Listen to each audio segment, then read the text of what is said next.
মহিলাদের ক্ষমতায়ন না হলে সমাজ, রাজ্য ও দেশ শক্তিশালী হতে পারে না। মহিলাদের ক্ষমতায়নে রাজ্য সরকার বিশেষ অগ্রাধিকার দিয়েছে।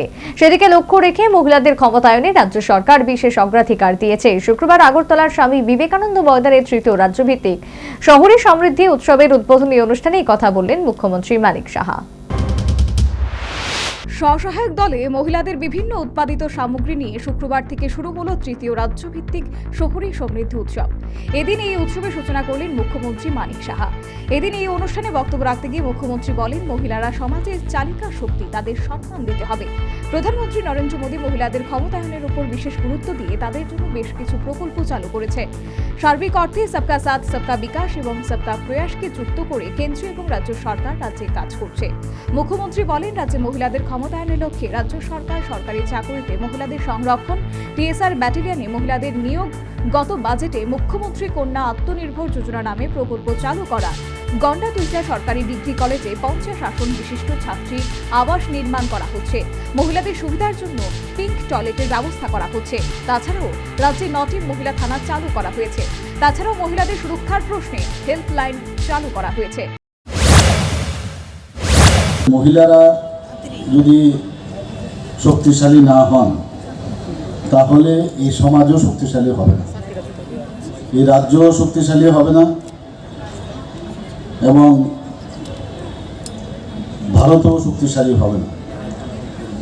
সেই কথা মাথায় রেখে আমরা এখন পর্যন্ত যে মহিলাদের ক্ষমতায়নের জন্য সবসময় আমরা তার অগ্রাধিকার আমরা দিয়ে এসেছি। গত বাজেটেও আমরা মুখ্যমন্ত্রী কন্যা আত্মনির্ভর যোজনা নামে একটি প্রকল্প আমরা চালু করেছি। গন্ডাতুইটা সরকারি ডিগ্রি কলেজে 50 আসন বিশিষ্ট ছাত্রী আবাস নির্মাণ আমরা করেছি। তাছাড়াও মহিলাদের সুবিধার জন্য আমরা যে পিঙ্ক টয়লেটের সেটারও আমরা ব্যবস্থা করছি। সেটাও গত বাজেটে আমরা সেটা ঘোষণা দিয়েছিলাম। মহিলাদের টিএসআর ব্যাটালিয়নে আমরা মহিলাদের যুক্ত করেছি। সরকারি চাকরিতে আপনারা জানেন যে 33% রিজার্ভেশন আমরা মহিলাদের জন্য সংরক্ষণ রেখেছি। আমাদের সারা ত্রিপুরাতে 8টা ডিস্ট্রিক্ট আছে। 8টা ডিস্ট্রিক্টের মধ্যে ওয়েস্ট ডিস্ট্রিক্টে আমরা 2টো মহিলা থানা করেছি, আর বাকি 7টা অর্থাৎ টোটাল 9টা মহিলা থানা করেছি। এবং এই যে মহিলা থানাগুলো সবকটাই কিন্তু মহিলা দ্বারা পরিচালিত। তো অনেকের অনেক সুবিধা হয়, কারণ যারা পুলিশ যারা আছেন তাদের কাছে মহিলারা গিয়ে কিন্তু অনেক সময় খুলে কথা বলতে একটু সমস্যা হয়। এই দিশায় মুখ্যমন্ত্রী যেদিন বলেন, নারী শক্তিকে সম্মান করতে হবে, অশুভ শক্তিকে পরাস্ত করে নারী শক্তিকে পূজা করতে হবে। মহিলারা যেভাবে যত্ন করে নিজেদের পরিবার প্রতিপালন করেন, সমাজকেও তারা একইভাবে মায়া মমতা দিয়ে লালন পালন করে গড়তে সক্ষম হবেন বলে আশা প্রকাশ করেন মুখ্যমন্ত্রী। প্রাচীনকালেও আমরা দেখেছি, কিন্তু এতদিন ধরে সেই দিকটা লক্ষ্য কেউ করেনি।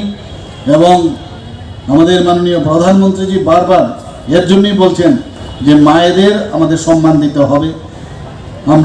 এখনো আমরা দেখেছি যারা অশুভ, আমাদের যদি মাইথোলজিক্যালি আমরা একটু চিন্তা করি, সেখানেও সমাজের যে অশুভ শক্তি সেটাকে বিনাশ করতে নারী শক্তিকেই আমরা বিভিন্নভাবে পূজা করি। এবং তাদের যে স্নেহ, মমতা, আদর, ভালোবাসা, যেভাবে সন্তানকে লালন পালন করেন, সেইভাবে সমাজকেও তারা এই মায়া মমতা ভালোবাসা দিয়ে গড়ে তুলতে সক্ষম হবে। আশা করি এই ধরনের ত্রিপুরা শহরী আজীবিকা মিশনের যে চিন্তাভাবনা আগামী দিন আমাদের মহিলা এবং মেয়েদের নিশ্চয়ই তাদের আর্থসামাজিক উন্নয়ন হবে এবং এক ত্রিপুরা শ্রেষ্ঠ ত্রিপুরা, যেটা আমরা বারবার বলছি, তবেই সেটা সম্ভব হবে। এই উৎসবে রাজ্যের 8টি জেলা থেকে 230টি স্বসহায়ক দল অংশগ্রহণ করেছে। এছাড়া এই উৎসবে রয়েছে বিভিন্ন দপ্তরের 21টি স্টল। আরও রয়েছে স্বসহায়ক দলের হস্তজাত সামগ্রী, গৃহসজ্জার সামগ্রী, চিরাচরিত খাবার প্রদর্শনী ও বিক্রয়। Bureau report, news standard.